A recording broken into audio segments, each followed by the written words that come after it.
She said she found something in my room, but the way she looked at me, it wasn't lost. That was the first thing I noticed about her. The way she looked.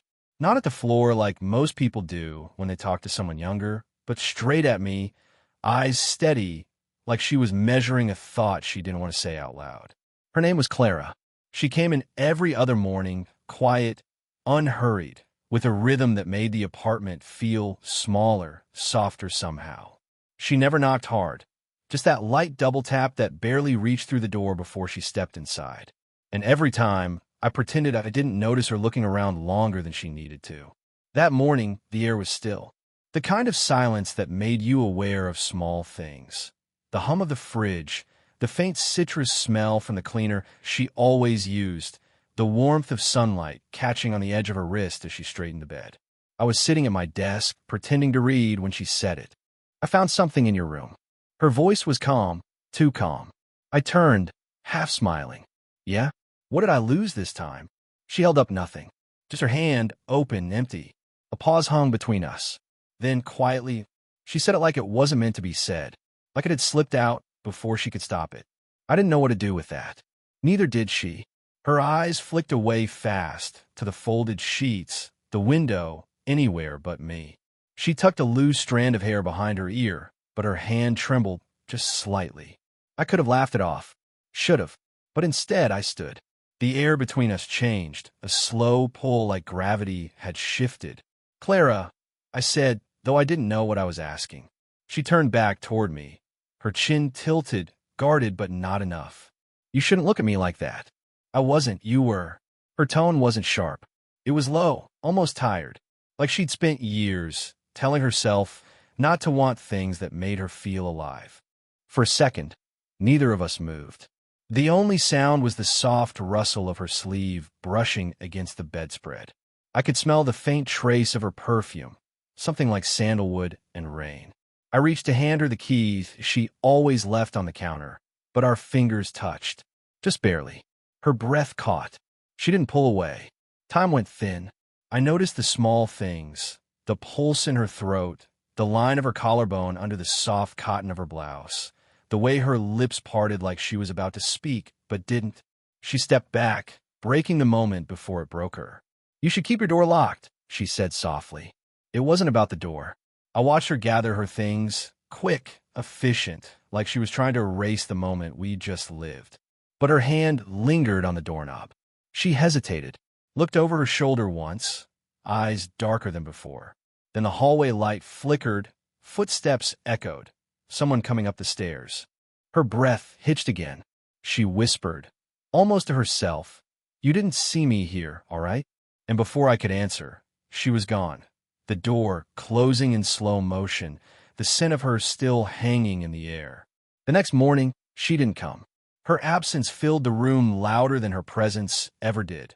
No hum of the vacuum, no soft clinking of her ring against glass, no faint trace of citrus and sandalwood. Just silence, thick and uneven. I told myself I didn't care, that it didn't matter if she came or not. But by the third day, when I heard her voice again in the hallway, low and polite, I found myself standing too quickly, pretending to be casual when I opened the door. "Clara," I said like it was an accident. She froze, half-turned, holding a stack of fresh towels. "I wasn't sure you'd still be here. I live here."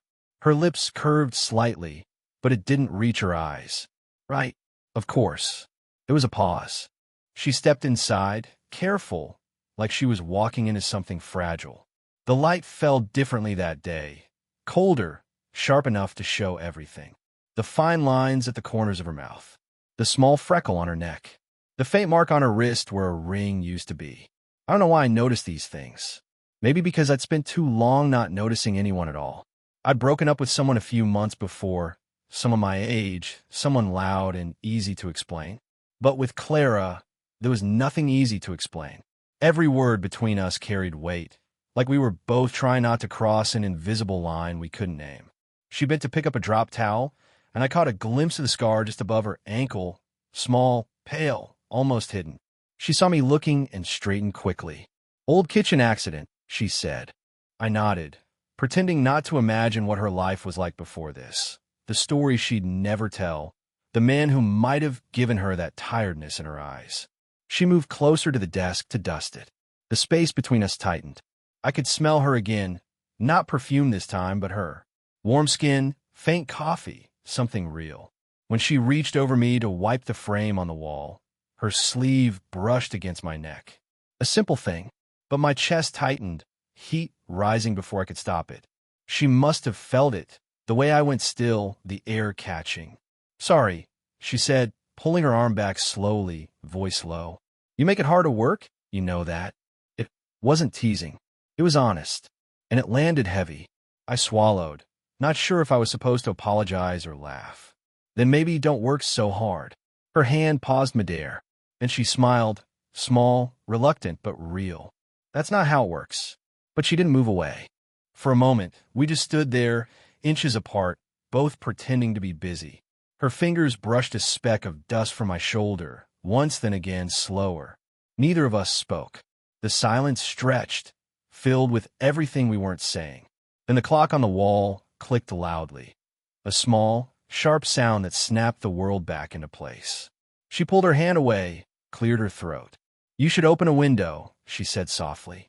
"It's getting warm in here." I looked at her, the way her eyes lingered, the faint tremor in her hand as she adjusted her bag. "Yeah," I said, voice low. "I noticed." She turned toward the door, but stopped before leaving. Her hand hovered on the handle, not quite ready to go. And in that half-second, she looked back, eyes unguarded, lips parted, the kind of look that said we're already in deeper than we meant to be. Then she left. But this time, she didn't close the door all the way. It happened late, later than she ever stayed. Clara had offered to tidy up after a spill I'd made while painting. "It'll only take a minute," she'd said, but an hour later she was still there, sleeves rolled up, hair falling loose from its clip, the world outside dimming to dusk. The apartment lights threw everything into soft amber, the kind of light that makes even silence feel like something's about to happen. I watched her wipe the last streak of color from the counter, her hands slowing when she realized I was watching. "You should go," I said quietly. "I should," she answered, not moving. We stood a few feet apart. The room was small enough that her perfume lingered between us, sharp with soap and faint sweat.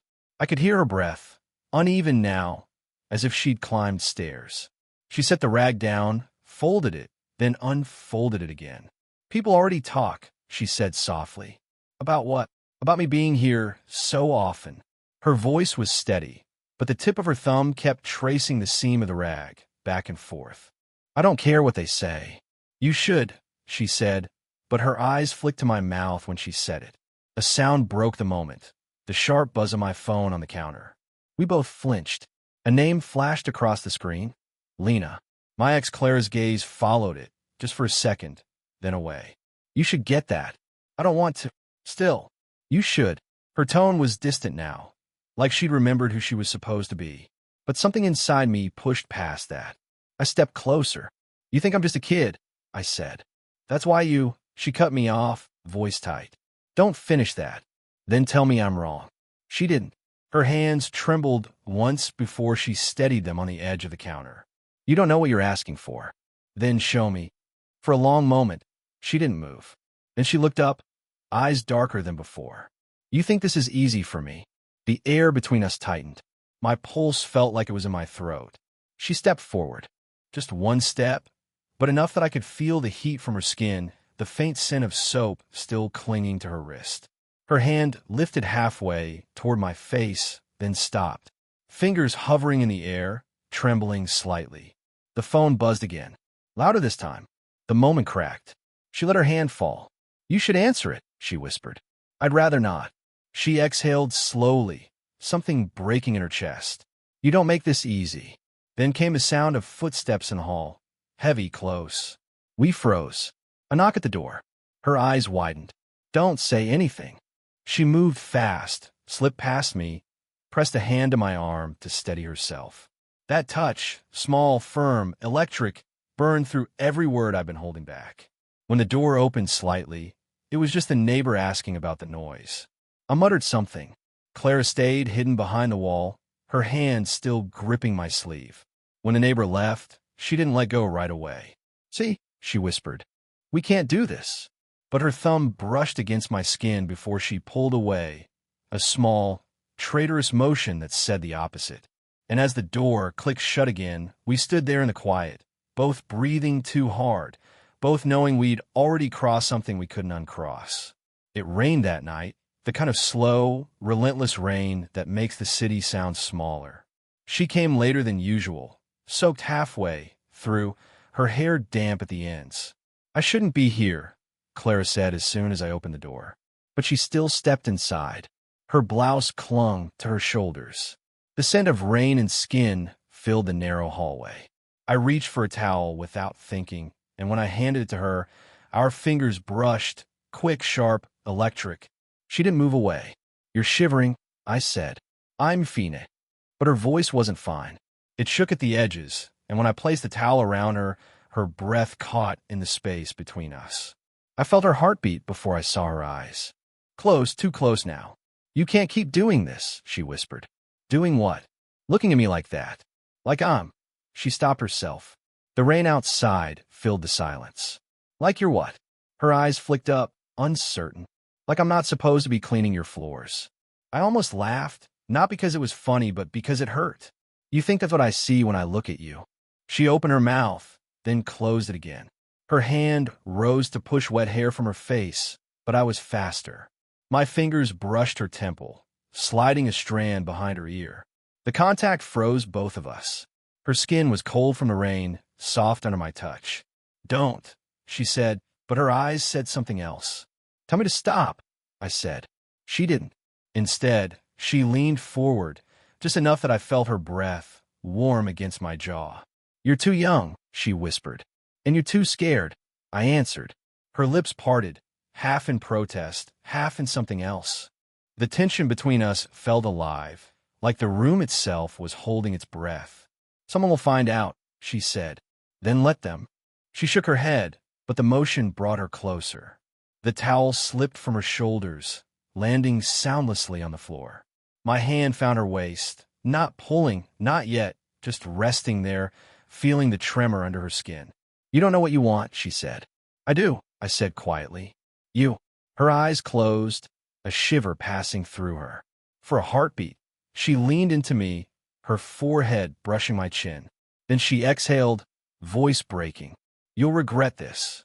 I started to answer, but she lifted her hand, touched my chest, fingers tracing the damp fabric like she was memorizing it. The room had gone too quiet. Every sound, the rain, our breathing, folded into the same rhythm. Her face tilted up, inches away. Her lips hovered near mine, uncertain, waiting. And then, a sound from the hall. A voice. Someone calling her name. Clara froze, eyes wide. We stayed like that. Her hand against my chest, my breath caught somewhere between her mouth and mine. Neither of us moving, both knowing that if we did, everything would change. Don't answer, I said. I have to. But she didn't move. Not yet. For one suspended moment, the world was nothing but rain and breath and the space between us. One heartbeat away from breaking completely. The next morning, she didn't come. Again. By noon, I convinced myself it was over, that she'd listened to that voice in the hall, remembered who she was supposed to be, and shut the door on whatever that almost moment had been. But when I came back that evening, the door to my apartment was already open. She was there, standing by the window, facing away, the light hitting her hair in thin strands of gold and gray. Clara. She didn't turn right away. You should have told me. The tone was strange, quiet, but sharp enough to cut through the air. Told you what? She turned then. Her face looked different, guarded, hurt in a way that didn't make sense yet. In her hand was my phone. I didn't mean to look, she said. It was ringing. I thought something was wrong. I felt the drop in my chest before she said the next part. She called you again. Lena. Her name hung between us like smoke. Clara's fingers tightened around the phone. She left a message. Said she misses you. Said she'll be by this weekend. That's not. Don't, she said quickly. Don't explain. I shouldn't have answered it. I shouldn't even be here. I stepped forward, but she moved back until her hip hit the table. The sound made her flinch. You think I'm still with her? I asked. I think, she said slowly, that I forgot who I am. And that's worse. Her voice cracked on the last word. The sight of it, the rawness, hit harder than anger ever could. I shook my head. There's nothing between me and her. Then why didn't you tell me about her? Because I didn't think it mattered. It matters, she said, almost whispering. It always matters. Her breathing quickened. The air around us grew heavier. Too close, too real. I reached out, not to touch her, just to bridge the space somehow. Clara, I didn't lie. She closed her eyes. No, but you didn't tell the truth either. The rain from last night had started again, tapping at the window in uneven rhythms. It made the room feel smaller, more private, and somehow more dangerous. Her hand brushed the edge of the table, then the back of a chair. She looked like she was deciding whether to leave or fall apart. I can't keep pretending this means nothing, she said finally. And I can't afford for it to mean everything. Her hand was trembling. I saw it, and before I could stop myself, I stepped closer, took it gently. She didn't pull away. For a long moment, we stood like that, her eyes glistening, her fingers tight around mine, her body shaking from something she wouldn't name. Tell me to stop, I said again. I can't, she whispered. And that's the problem. She pulled her hand free, brushed past me toward the door. Our shoulders grazed, that small, accidental contact that felt anything, but she stopped with her hand on the knob. She's coming Saturday, right? I nodded. Clara drew a slow, unsteady breath. Then, I'll come Friday. And before I could ask what that meant, she left, the door swinging open to the hallway, rain lights spilling in, leaving me with one clear thought. She wasn't finished. Neither of us were. Friday came heavy with heat, the kind that slows the air and makes every sound drag. I didn't expect her to come. Not really. But at 6 on the dot, the faint knock came, 2 soft taps just like always. When I opened the door, she stood there in a pale dress, hair pinned loosely back, eyes already saying too much. She looked around, checking the hallway before stepping in. No cleaning supplies this time. Novak, just her. You said you'd come, I murmured. I shouldn't have, she said, but didn't move. The light was dim, the curtains half drawn, dust in the air catching the glow. I could hear the faint hum of traffic outside, and her breathing, shallow, quick, uneven. We stood there, the space between us charged and fragile. She's not coming tomorrow, I said. I told her not to. Her eyes flicked to mine. Why are you telling me that? Because you needed to hear it. She exhaled, long and shaky. You're making this harder. I think already is. A pause. Then she stepped closer, slow, like gravity was doing the work for her. The scent of her rain, warmth, something faintly floral, filled the air. She stopped inches away, close enough that I could see the fine line of a tear she hadn't let fall. You're too young, she whispered. Maybe, I said, but you make me feel older than I am. Her eyes softened.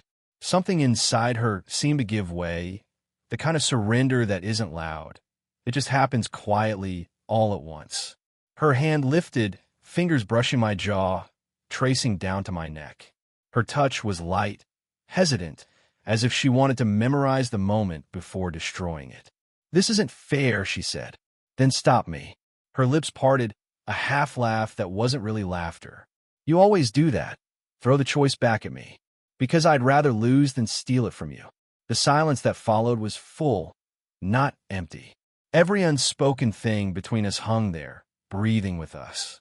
She leaned in until our foreheads touched. Her skin was warm. My heart was unsteady. Clara, I whispered. Her hands slid to my shoulders, gripping lightly, grounding herself.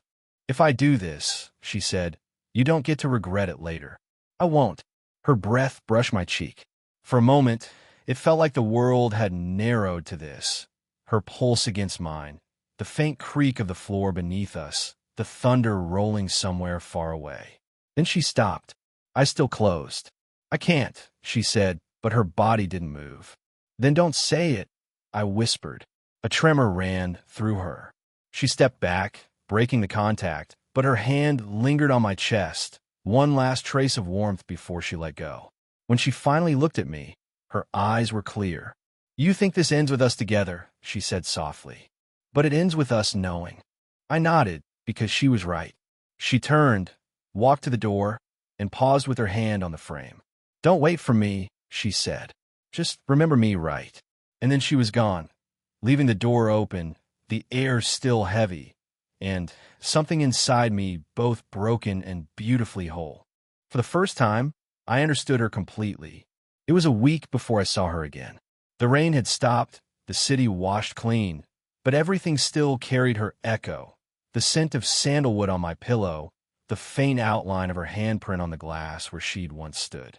I tried to move through the days like normal. Coffee, work, noise, but nothing sat right. Every small sound reminded me of what hadn't happened, the words we hadn't said, the kiss we hadn't let happen. Then, on a quiet Sunday afternoon, she came back. No pretense this time. No cleaning supplies. No reason at all. She knocked once and waited. When I opened the door, she gave a small, almost shy smile. "I didn't think you'd still want to see me.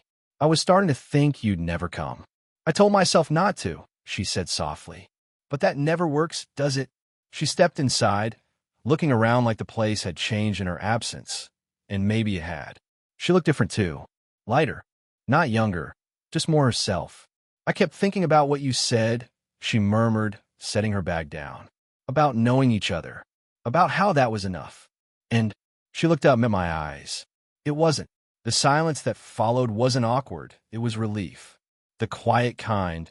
The kind that happens when you stop running from yourself. I moved closer, slowly, giving her time to step back if she needed to. She didn't. Her hand found mine first. Warm, steady, real. No trembling this time, no hesitation. Just a soft press of skin against skin, fingers that fit like they'd been waiting. "I don't care how it looks," I said quietly. "I know." Her eyes shimmered, but not from sadness. "People will still talk. Let them." She laughed under her breath, the sound fragile and full. "You really are too young to be this sure." I smiled. "And you're too old to keep pretending you don't want to be." That made her laugh for real, the kind of laugh that starts low and ends in a sigh. She stepped closer until we were breathing the same air again. I touched her face, gently, the way you touch something you don't want to lose. Her skin was warm, her eyes closed halfway, her breath brushing against my chin. No ruse. No grand gestures, just a long moment that finally felt safe. She leaned into me, resting her forehead against my shoulder. I wrapped my arms around her, feeling the weight of everything fall away, the hesitation, the fear, the distance we'd both carried. We stood there like that, quiet, steady, real. After a while, she whispered, "You know this doesn't fix the world, right?" "I'm not trying to fix the world," I said. "Just this." And for the first time, she didn't argue. We stayed close until the sun shifted through the curtains, painting soft gold on her hair. When she finally lifted her head, her eyes met mine, calm now, clear, certain. Whatever came next didn't matter. We'd already chosen. I kissed her forehead once, nothing dramatic, just honest. She smiled, and that was enough. Did you enjoy the story? What kind of stories would you like to hear next?